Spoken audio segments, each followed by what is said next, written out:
Մենք վերակառուցում էինք նրանց մզկիթները,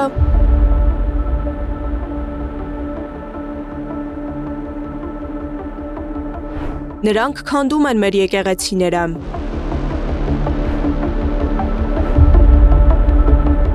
Արծվաշենը վերադառնում է Հայաստանի Հանրապետության վերահսկողության ներքո եւ մենք գնում ենք տեսնում, որ այնտեղ կառուցվել է մեծ մզկիթ, ասենք 2016 թվականին։ Մեր ռեակցիան ինչ պետք է մենք անենք։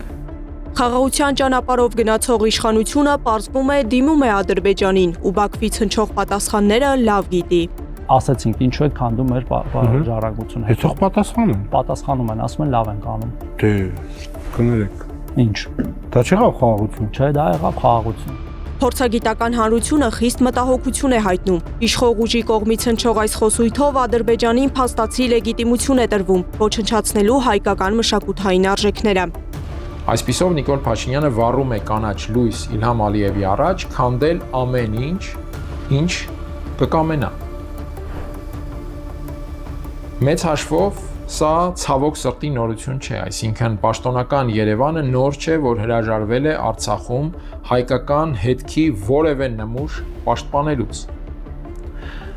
Եվ այս իմաստով քննարկել Երևանի մոտեցումը Ստեփանակերտի մայր տաճարի վերաբերյալ, դրա ավիրման, դրա հանդեպ ադրբեջանական պետական վանդալիզմի վերաբերյալ,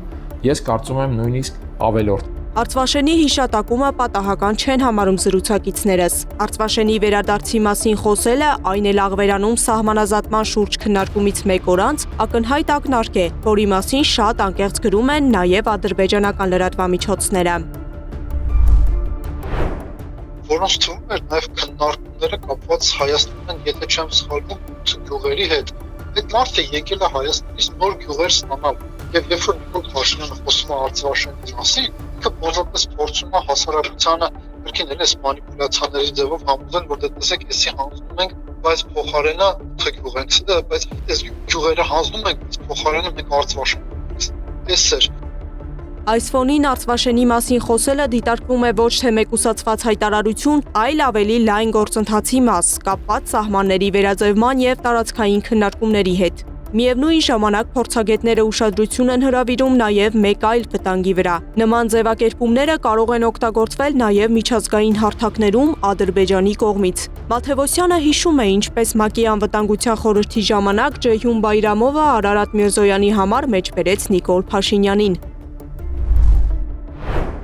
Ասես դեր վարչապետն ասում, որ Արցախում էթնիկ զտում տեղի չունեցել, հիմա վաղը մյուս օր ինքը կարող է նաև ասել հետևյալը, հենա տեսեք դեր վարչապետն ասում այն մասին, որ դուք ունակեք մոսկիտներ ոչնչացնել։ Կրկին ասեմ, դեն ինչի վրա ադրբեջանցիները միլիարդավոր դոլարներ էին ծախսում, Նիկոլ Փաշինյանը հիմա անվճար է։ Անվճար թե վճարովի իշխանափոխությունից հետո քաղաքական հերձումը ցույց կտա, ասում է Մաթևոսյանը։ Այսպիսով Արցվաշենի շուրջ Փաշինյանի առաջ քաշած այս խոսույթը դուրս է գալիս մեկ կոնկրետ օրինակի շրջանակից եւ դառնում ավելի լայն քաղաքական ու տեղեկատվական գործընթացի մաս, իր հնարավոր հետևանքներով, թե քաղաքական, թե մշակութային դաշտում։ Սեդա Գյուրեղյան, Նոնա Գևորգյան, ABC Media։